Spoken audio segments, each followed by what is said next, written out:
anything but the Negro. Anything but the Negro. The Martian Christ versus the Negro Messiah. Anything but the Negro. The Martian Christ versus the Negro Messiah. This is a quote by the late Dr. Martin Luther King Jr. Darkness cannot drive out darkness. Only light can do that. Hate cannot drive out hate. Only love can do that. I want to start off by asking this question. Where did the phrase black and I'm proud originate? Where did the phrase black and beautiful originate? Let's go to Song of Solomon. It reads, I am black, shakawar, but comely, na'awa. O ye daughters of Jerusalem, as the tents of Kedar or Quadar, as the curtains of Solomon or Shalamah. I am black, shakawar.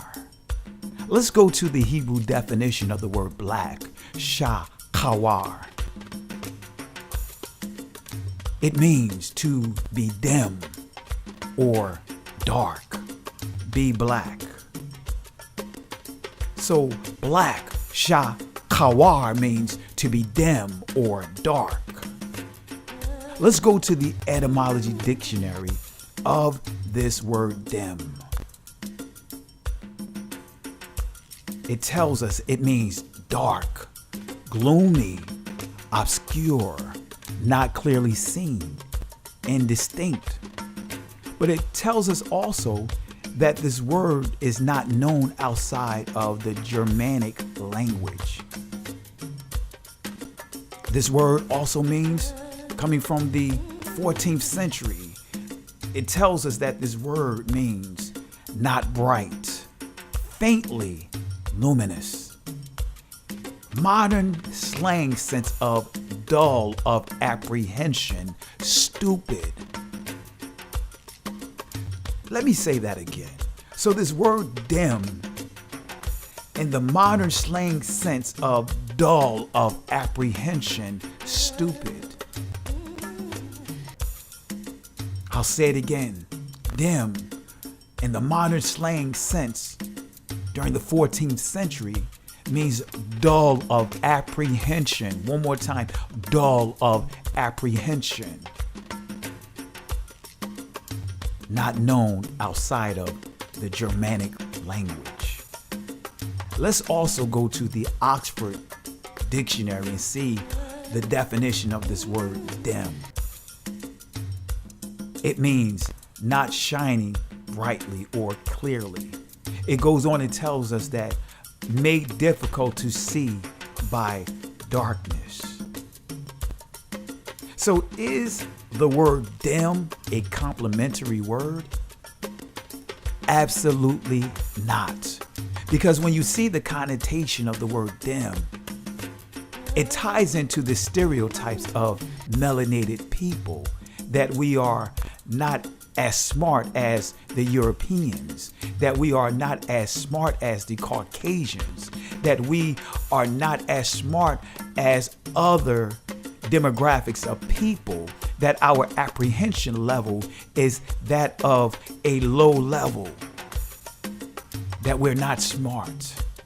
This ties into the stereotypes. This ties into the laws or the science that was taught back in the 18th century, where the shakar, or should I say the dark melanated Negroes, were referred to as being less than human, 3/5 human. There's nothing complimentary about this word. How did this word dim get associated with dark, shakar? Here we have the queen giving her expression about how she looks but we see this word them associated with this word. It's not a coincidence. I am black, shakawar, and but comely, not awa. I am black, shakawar, and but comely, not awa. Comely means suitable. It means beautiful. It means becometh, comely, seemly. Let's go to the primitive root definition of this word comely, not awa. It tells us that this word means to be at home, to be pleasant or suitable. An example, beautiful. It means beauty, become, be comely. I am black, shakawar, but comely means black and beautiful. For all those that want to teach falsely that the Europeans wrote the Bible, the Dabar HaQuadash, why would they have this inside the scriptures? Na'awa, I am black, shakawa, but comely. It means black and beautiful.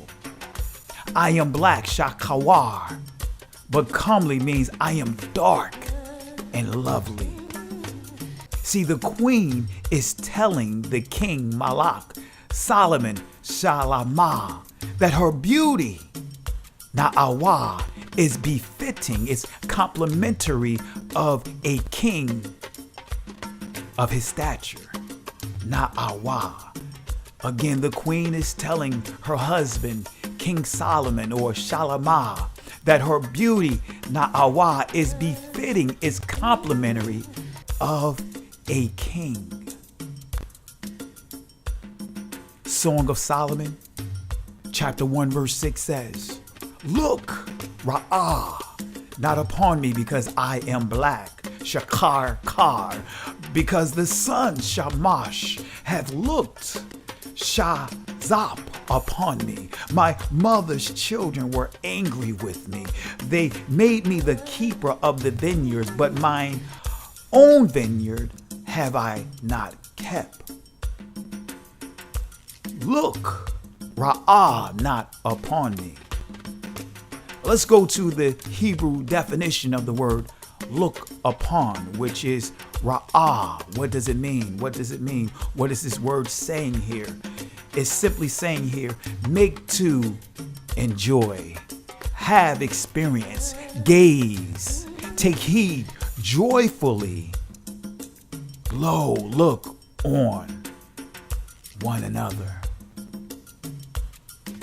So look upon means to approve, behold, enjoy, gaze. Look upon, Ra'ah. So let's bring this all together. Look, Ra'ah, not upon me because I am black. The queen is simply telling her husband to stop flirting. There is nothing negative about this text. The king and his queen, they are being very flirtatious, as you will see throughout this letter with one another. Look, Ra'ah, not upon me because I am black. Black, Shakakar, in this verse means swarthy. It means black, Shakakar, black, swarthy. So let's go to the etymology dictionary of this word swarthy. Let's see what it means according to the etymology dictionary of this word. Let's see what it means. Swarthy, it means dark colored, especially skin. Especially skin, swarthy, correlates to being dark colored, the description of skin complexion. So dark colored, especially of skin.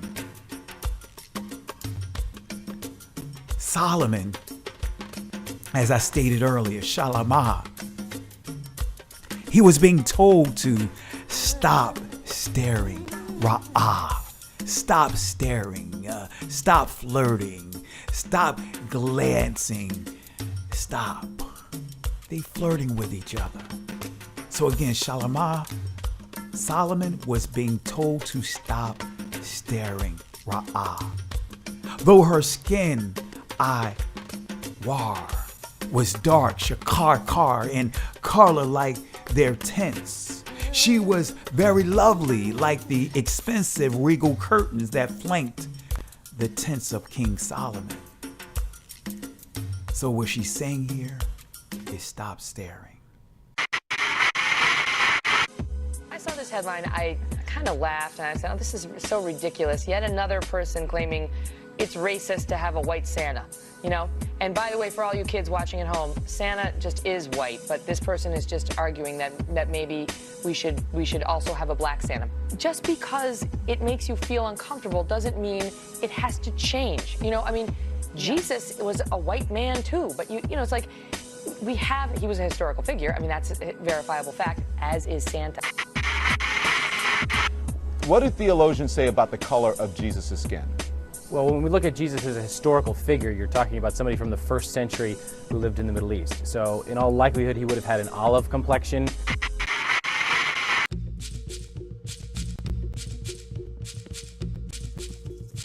Anything but the Negro. Anything but the Negro. The Martian Christ versus the Negro Messiah. Anything but the Negro. The Martian Christ versus the Negro Messiah. I want to start off with another question. Why are Martians green? Why are Martians green? Why are they called little green men? Let's go to this article by Live Science. It says here, it's not easy being green. In science fiction, use of the phrase little green men dates back to the 1940s with the Encyclopedia of Science Fiction tracing the first usage to the story Mayaya's Little Green Men by Harold Lawler. So throughout movie history, aliens have been referred to as little green men. Little green men also appeared on television, with the Great Gazoo character debuting on the cartoon The Flintstones in 1965.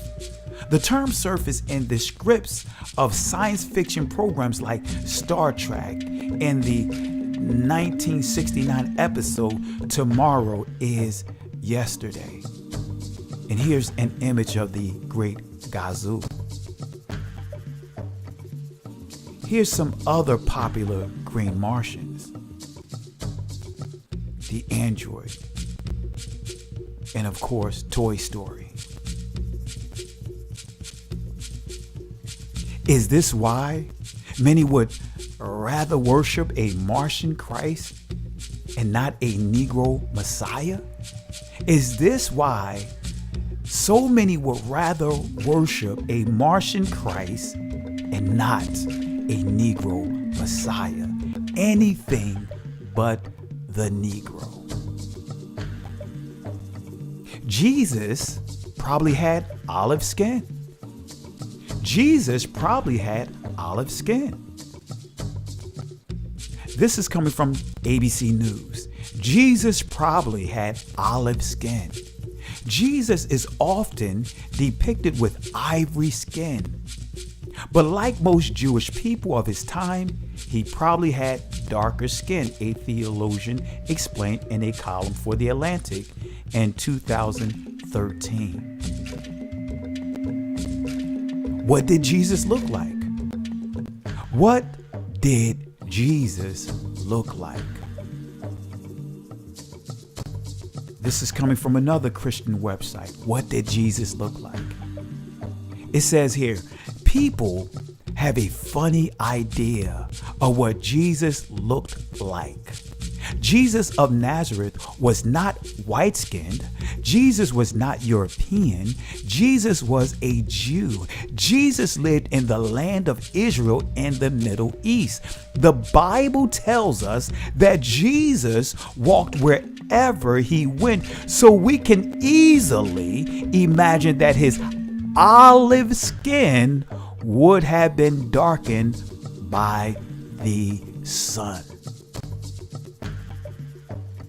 Jesus, Hebrew and Jewish. Jesus, Hebrew and Jewish. There are also no reliable extra biblical sources or even secular historical sources that can say that Jesus was black. Hebrews likely had olive-colored skin, not black or white, as some pictures falsely showed Christ to be. Let me reiterate a quote from the previous article. Hebrews likely had olive-colored skin, not black or white, as some pictures falsely showed Christ to be. So the question is, did Christ have olive skin? Did he have olive skin? I'm going to say no, absolutely not. So what does it mean to have olive skin? What does it mean to have olive skin? Anything but the Negro. The Martian Christ versus the Negro Messiah. Oxford Dictionary definition of olive. This is what it says. A small oval fruit with a hard stone and bitter flesh, green when unripe and bluish black when ripe, used as food and as a source of oil. Wait a minute.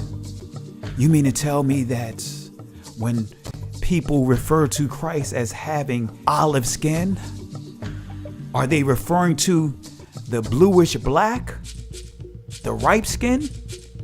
Absolutely not, because most are teaching that Christ was not a shakar, a dark, swarthy, melanated person. They teach, not knowingly, that Christ, along with the Israelites, were green. That's the olive that they're referring to, the green olive, the unripe olive. It goes on to say here, a grayish green color like that of an unripe olive. The adjective says grayish green. But let me show you the blue-black olive. Let me tell you something. This is where we have to be proud of who we are. We have to be proud of our heritage, proud how the Most High have designed us, how he created us. Because we as melanated people can make all colors except for green, gray. But you see this lovely supermodel who has blue-black skin complexion. She has a ripe olive colored or tone or texture to her skin. So the question again, did Christ have green skin? Did Christ have green skin? Absolutely not. Did the biblical Israelites have green skin? Absolutely not. Let's go to Revelations chapter 6, verse 8. Let me give you some more of a biblical precept on the color green. This is what it says, Revelation chapter 6, verse 8. And I looked, and behold, a pale horse, and his name that sat on him was Death, and hell followed with him, and power was given unto them over the fourth part of the earth. So in this definition here, in this description here, the Greek word chloros means greenish. An example, verdant, dun color, green, pale. Let's go to Genesis chapter 1, verse 30. And to every beast of the earth, and to every fowl of the air, and to everything that creepeth upon the earth, wherein there is life, I have given every green herb for meat, and was so. The meaning of the color green in this particular text, it means yellowish green of young and sickly vegetation. Concretely, verdure, an example, grass or vegetation. So again, did Christ have green skin? Did he have a pale color? Did he have a sickly complexion? Absolutely not. So what is the complexion? What is the complexion of Christ? What is his skin tone?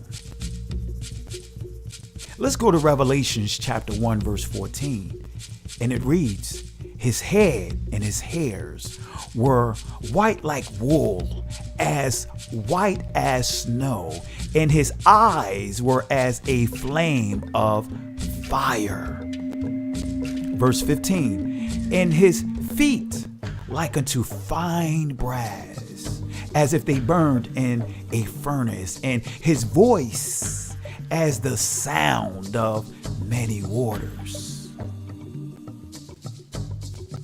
To understand this text, you would have to understand it through the lens of the Hebrews. Biblical precepts, Song of Solomon, chapter 5, verse 10. My beloved is white, Tazak, and ruddy, Adawam. The chief is among 10,000. My beloved is white, Tazak. That's the Hebrew word for white, Tazak. Is it referring to skin complexion? Let's go to the Hebrew definition of the word white, Tazak. It means to glare. An example, be dazzling white, be whiter. See, this is the scripture, this is the verse that many will teach to try to justify their belief that the Israelites were Caucasians. The Oxford Dictionary definition of this word white, Tazak, it tells us it means, and we're just going to highlight what's in red here. I really want to place the point of emphasis here. It says amaze or overwhelm someone with a particular impressive quality. In Hebrew, white. In this particular text, white, Tazak, means amazing. My beloved is white, Tazak, and ruddy, Adawam. So let's deal with the Hebrew definition of ruddy, Adawam. What does this word mean? It means rosy. It means red. It means ruddy. But it's really not giving us a lot of information here. So we are going to have to dig deeper. Let's go to the Webster Unabridged Dictionary 1913 definition of ruddy, adawam. It means of a red color, red or reddish. But then it goes on to tell us that this word means of a lively flesh color, or the color of the human skin in high health. Genesis chapter 25, verse 25. And the first came out red, Adamawanai, all over like an hairy garment, and they called his name Esau, I-Shah. Was Esau a white man? Was Esau a Caucasian? Was Esau a European? The answer is no. This is coming from the International Standard Bible Encyclopedia, 1915, ruddy, the form taken by the adjective red. When used as a biblical term of praise of the human skin. Wait a minute. Ruddy, it says here, when used as a term of praise of the human skin, and this is its use in the Bible.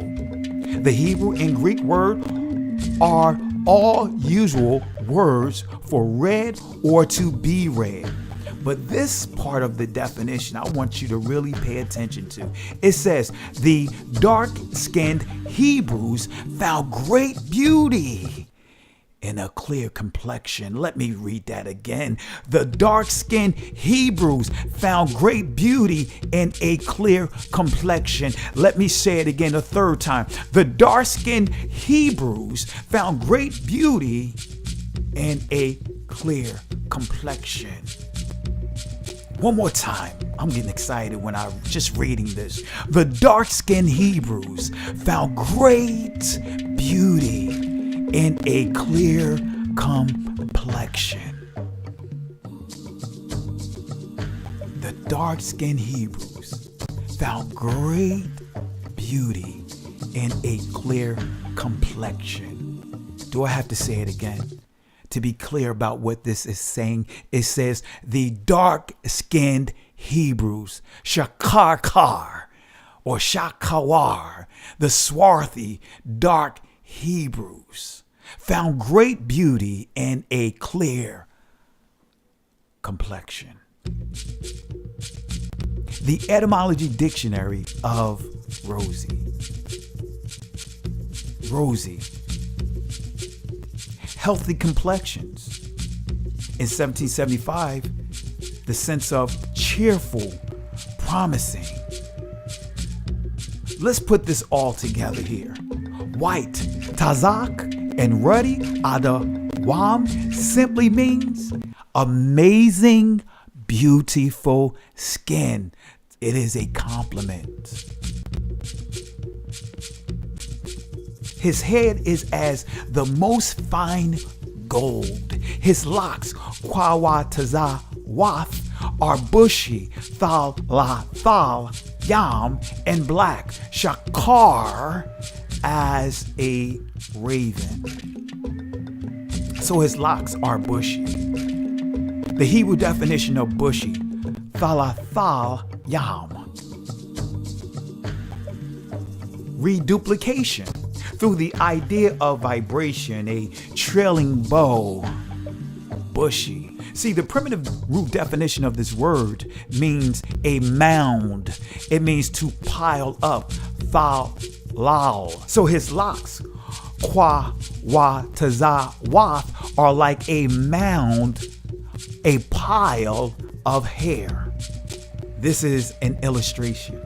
These are locks. As you see, it looks like a mound. It looks like a pile of hair. This is the description of King Solomon's hair. His bushy hair. See, locks were very popular among ancient Israel. In Numbers chapter 6, verse 5.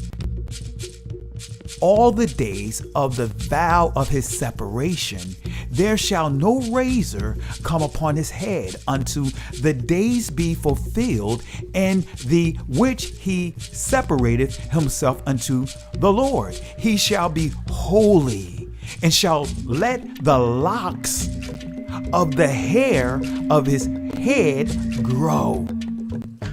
Let's go to Judges chapter 16, verse 13.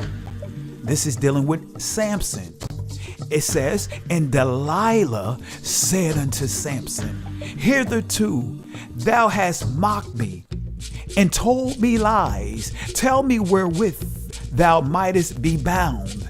And he said unto her, if thou weavest the 7 locks of my head with the web.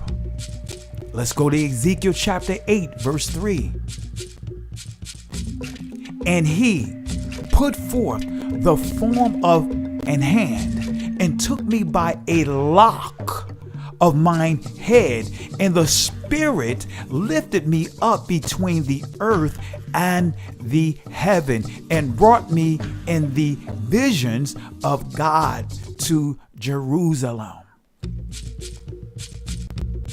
Now, I want you to understand, in the scriptures we see that locks were very popular among the priests. It was very popular among our culture. But understand this, it was the Europeans that added the word dread as a prefix to the locks. They're the one that added the word dread to the locks. The etymology of the definition of the word Rastafarian. From Rastafari, Jamaican religion built around writings of Marcus Garvey and belief that Haile Selassie, who was the former emperor of Ethiopia, was God. His name also means chief, head. Let's deal with the etymology of dreadlocks, because this ties into what I just presented to you.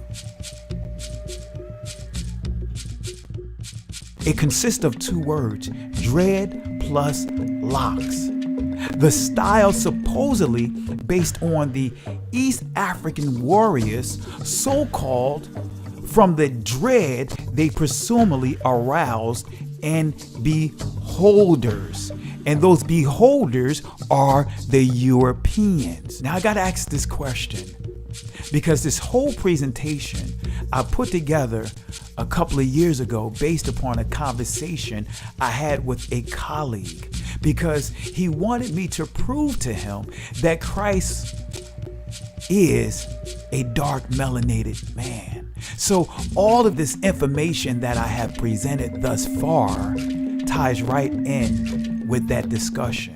And these are the talking points that I use to rebut every question that he presented, starting with Christ being olive. So the other question, the other challenge my colleague presented to me, he said, prove to me that Moses, Masha, was a very dark Shakar man.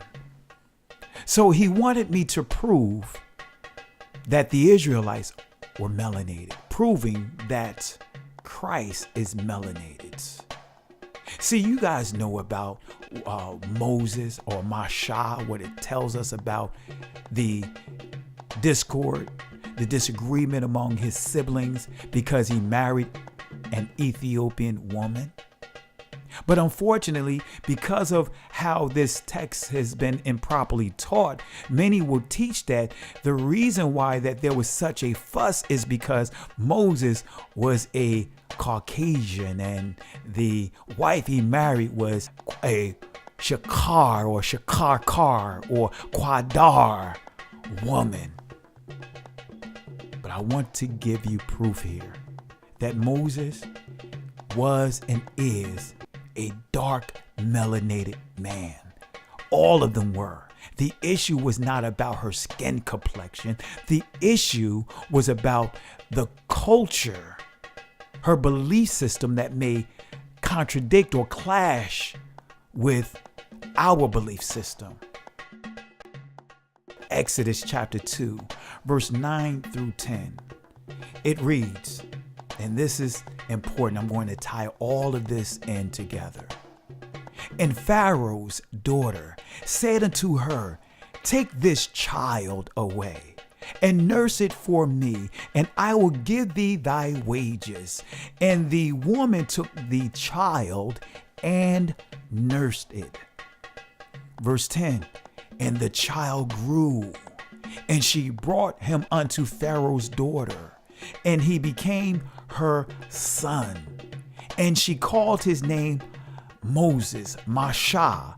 And she said, because I drew him out of the water. Let's go to the Hebraic definition of Moses.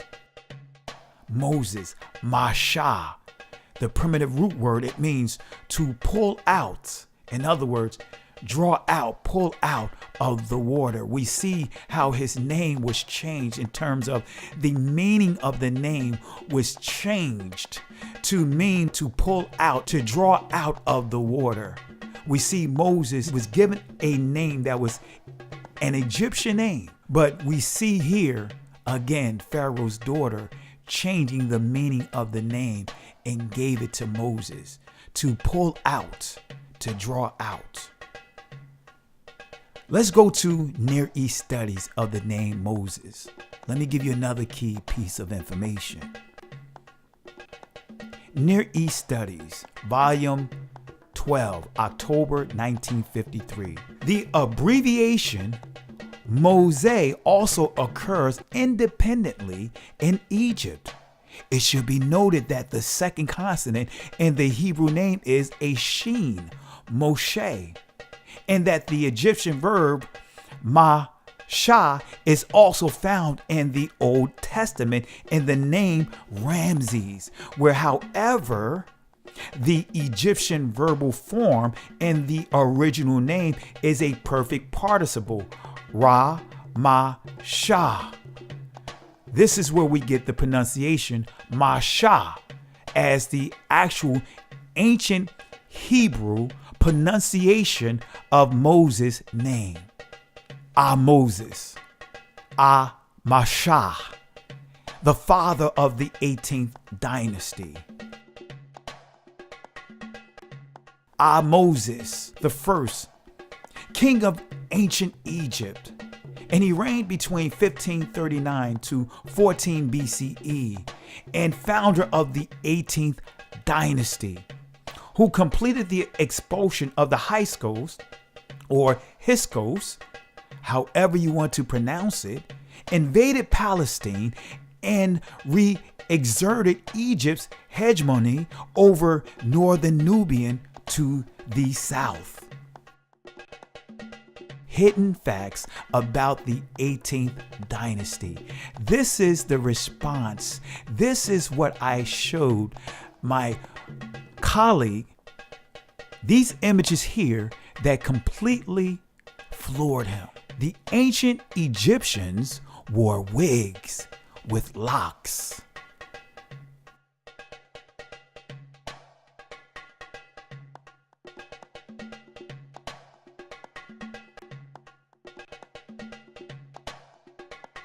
Bush, remember, let's go back to this word.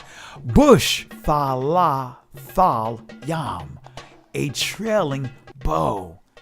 And the primitive word thalal means a mound, to pile up.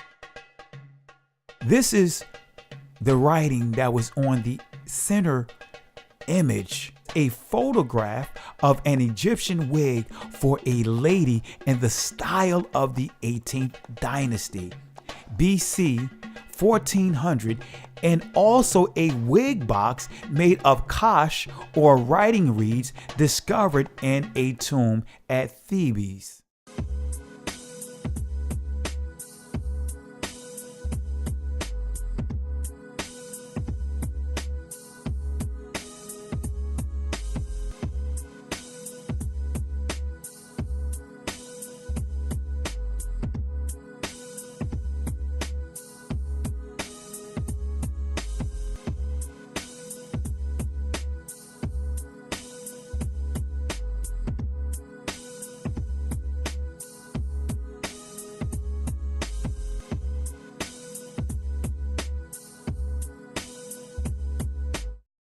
Now, before I read these quotes, I want to give you a heads up that these quotes can be very offensive.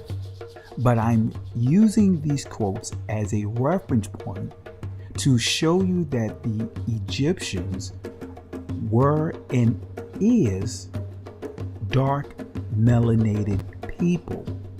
Because once you get that understanding of the Egyptians being dark melanated people, then you will understand that Moses, Masha, is dark melanated. And along with Moses, the Israelites are dark melanated people. This is a quote from Aristotle, 320 BCE. Those who are too black are cowards, like, for instance, the Egyptians and the Ethiopians. But those who are excessively white are also cowards, as we can see from the example of women.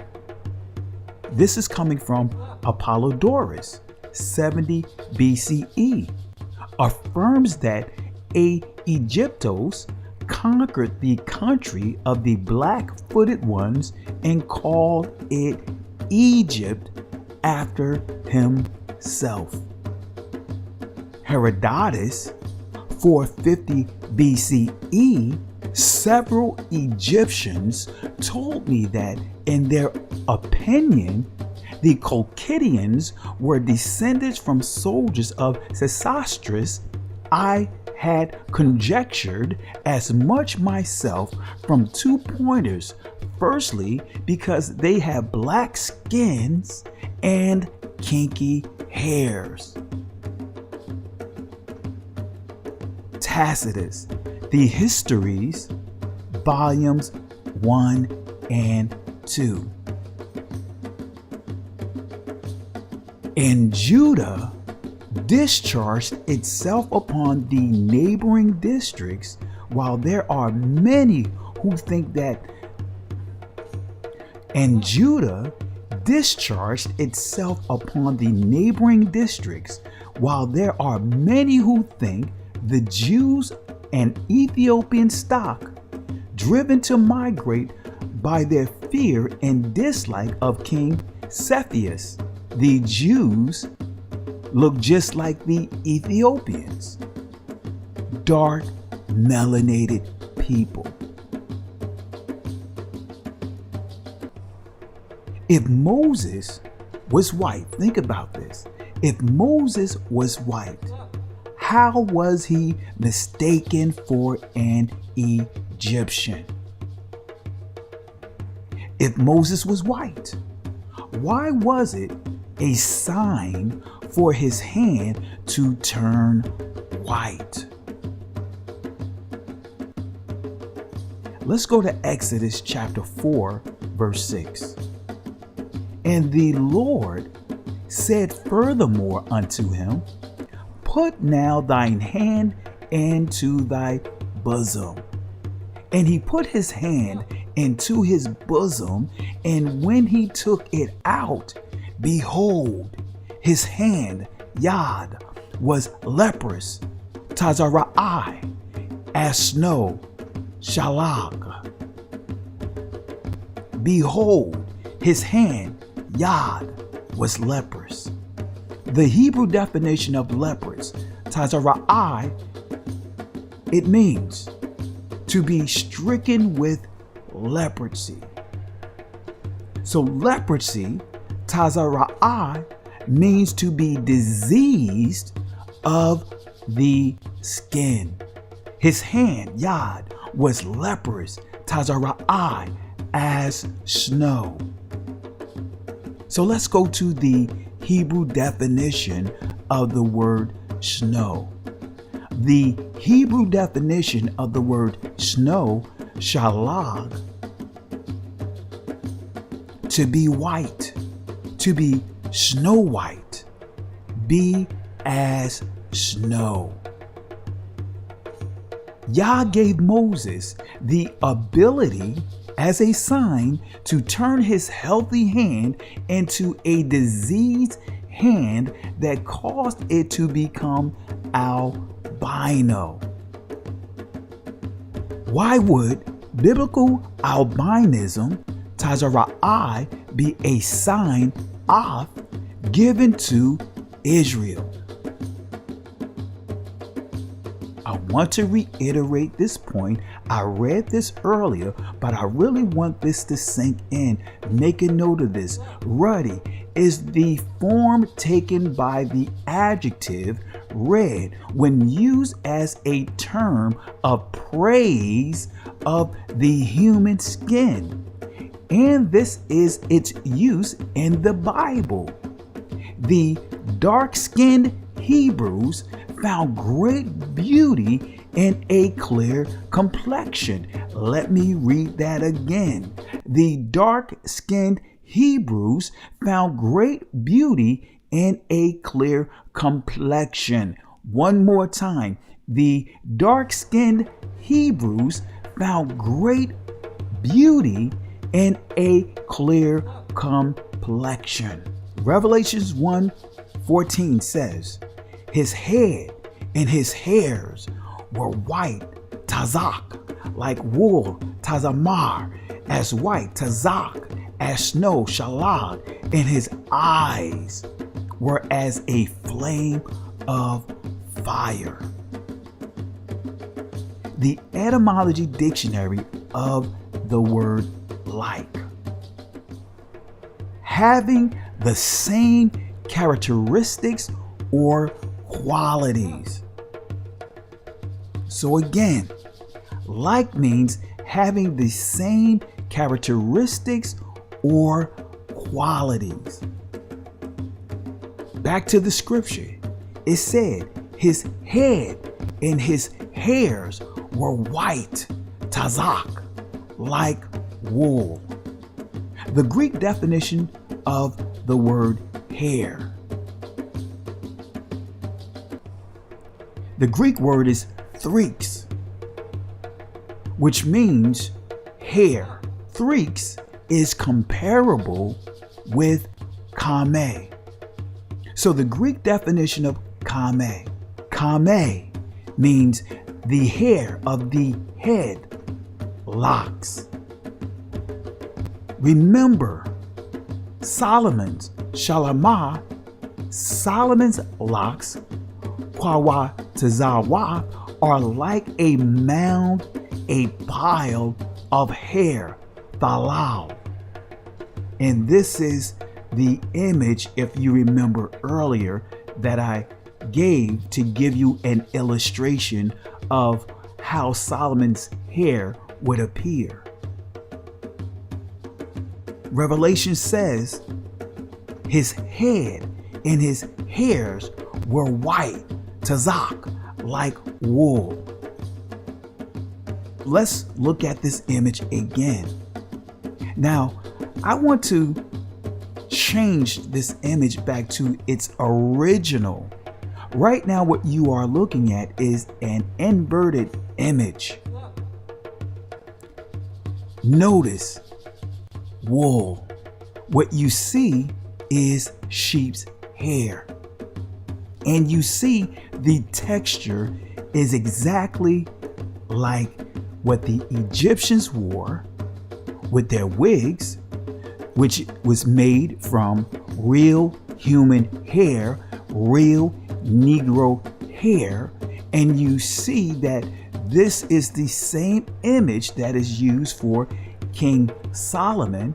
Christ's hair has the characteristics of wool, as white as snow. Mark chapter 9, verse 2 and 3.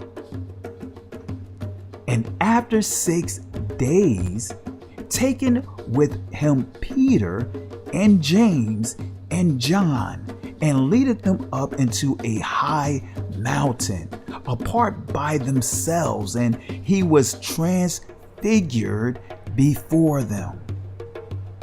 Verse 3, and his raiment became shiny, exceeding white as snow, so as no fuller on earth can white them.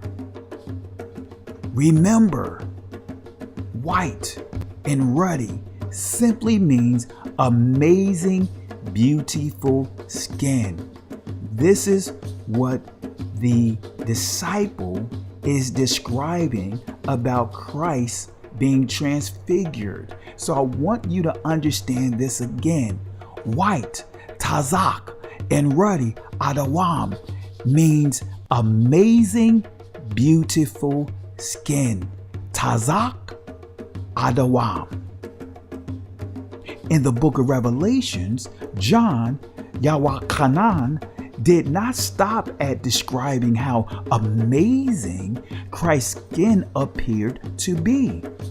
John, Yawachanan, also described the color of Christ's skin to reiterate this key point. The dark-skinned Hebrews found great beauty in a clear complexion. Let me read that again. The dark-skinned Hebrew found great beauty in a clear complexion. Let me read this definition in its entirety so you can get the full understanding. Ruddy is the form taken by the adjective red when used as a term of praise of the human skin, and this is its use in the Bible. The dark-skinned Hebrews found great beauty in a clear complexion. Let's go back to Revelations and let's highlight verse 15 and 16. And his feet like unto fine brass, as if they burned in a furnace, and his voice as the sound of many waters. Revelation chapter 2 verse 18. And you see that this verse reiterates what we've covered thus far in chapter 1. And unto the angel of the church in Thyatira write these things, saith the Son of God, whose eyes like unto a flame of fire. Many teach that this verse where it says eyes like unto a flame of fire is referring to Christ drinking lots of wine. What this is describing is the intensity in the eyes of HaMashiach as he returns to pass judgment, and also it's describing of what have become of his people. So eyes like unto a flame of fire, and his feet are like fine brass. His feet like unto fine brass is actually copper, not kashaf. The Hebrew definition of copper, not kashaf. Copper, it simply means something made of that metal. An example, coin. The etymology dictionary definition of brass: yellow, malleable alloy metal, harder than copper. A mystery word with no known cognates beyond the English language. Also tend to be difficult to explain, as brass was unknown in early antiquity. The use of the English word in biblical translations likely means bronze. A mystery word with no known cognates, in other words, related words beyond the English language. This word brass did not exist beyond the English language. Bernhardt, Concise Dictionary of Etymology of Brass. Now, this is not the online, but this is actually coming out of a hard copy. Originally an alloy of copper and tin, now called bronze, of uncertain origin. Forward in manner. Let's do a comparison of the etymology dictionary, the online versus the Barnhart hard copy. The online etymology dictionary includes this quote: yellow, malleable alloy metal harder than copper. Remember what I said earlier. Words have meaning. Yellow, harder than copper. This is giving the connotation that yellow, harder than dark. As we see in our communities today, that many are struggling with accepting their copper, their dark complexion. This is still tying in with the overall narrative that brighter or lighter is better than darker. Lighter is harder, it's stronger, it's more dependable than darker. As you see here, yellow, malleable alloy metal harder than copper. This is only in the online etymology dictionary, but you will not see this quote in the hard copy. Unknown facts about copper, na kashaf. The Statue of Liberty. Edouard de La Brûlée, French abolitionist and president of the French Anti-Slavery Society, is the undisputed father of the Statue of Liberty. After the United States Civil War, La Brûlée conceived the idea of a gift to the United States to memorialize President Abraham Lincoln and celebrate the end of slavery. He enlisted sculptor Frédéric Auguste Bartholdi, who took an unused design he had created for a lighthouse near the Suez Canal and turned it into a monument for America. In the 20 years it took between the conception and the statue's dedication in 1886. In the summer of 1871, Bartholdi traveled to the United States. He brought with him some sketches of a new statue that were loosely based on the Egyptian sketches, but were more Greco-Roman, since that was more appropriate for a Western country like the United States. What is the original color of the Statue of Liberty? According to Dr. Jim Haskins, a prolific Black author, what stimulated the idea for the creation of the statue initially was the part that Black soldiers played in the ending of Black African bondage in the United States. It was created in the mind of the French historian Edouard de La Brûlée. It is true that the original face of the statue was dark in color. However, the material underneath the familiar green finish is copper, which is a dark metal. Due to exposure to the elements, the statue's head soon turned pitch black. So that explains the picture published in the New York Post in 1896 showing the statue with a black face. I want to reiterate this point here from the article. The material underneath the familiar green finish is copper, which is a dark metal. What is Christ's skin complexion? Christ's skin complexion is fine bronze that was burned in a furnace. His skin complexion is nakasha.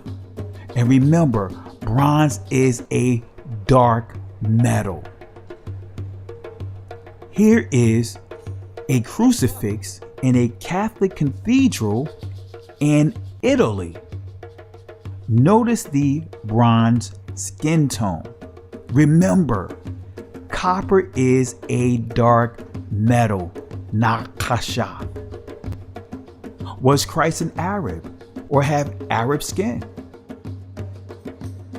When you hear many use the olive skin as a color for Ha-Mashiach skin complexion, they are suggesting that Christ looked like an Arab.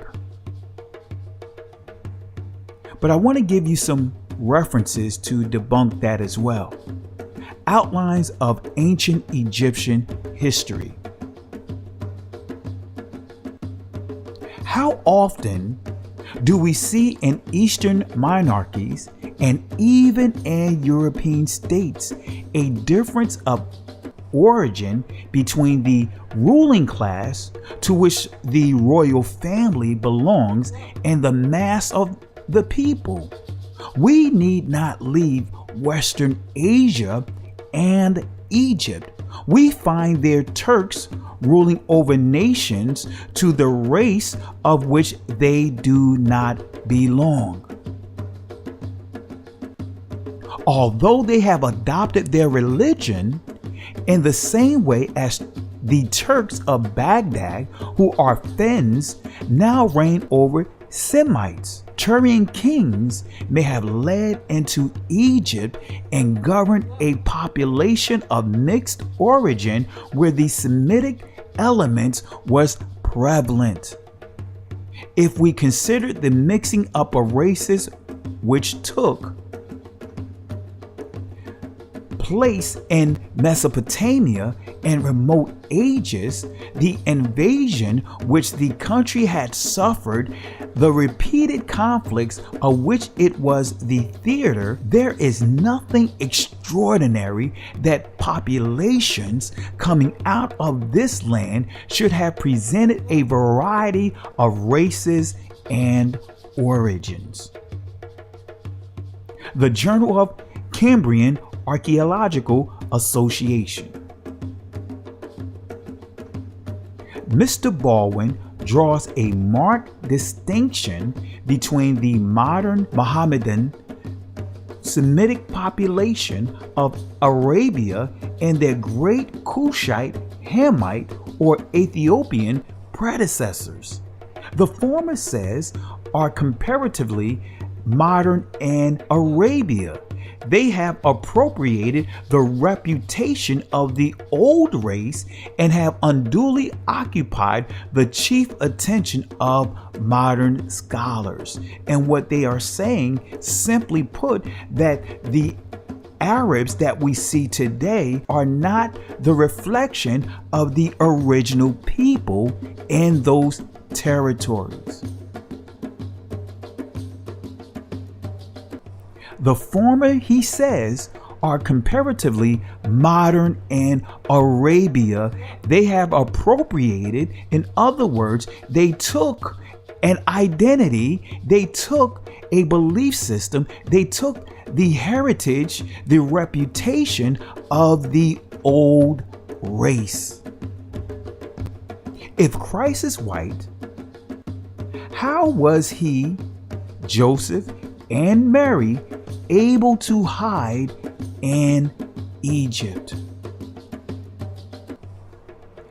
I'm using this illustration so you can really get an understanding of when we say that Christ is Caucasian, but every country that's associated with the biblical Israelites, Egypt, Ethiopia, they are dark melanated people.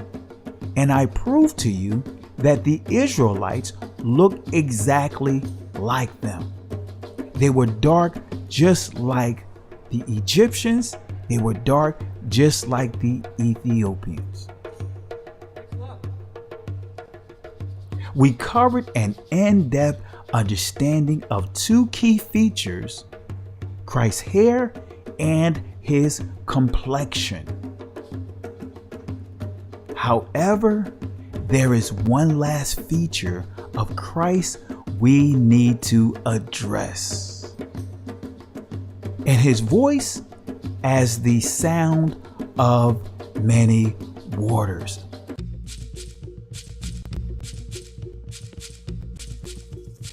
Anything but the Negro. Anything but the Negro. The Martian Christ versus the Negro Messiah. Anything but the Negro. The Martian Christ versus the Negro Messiah.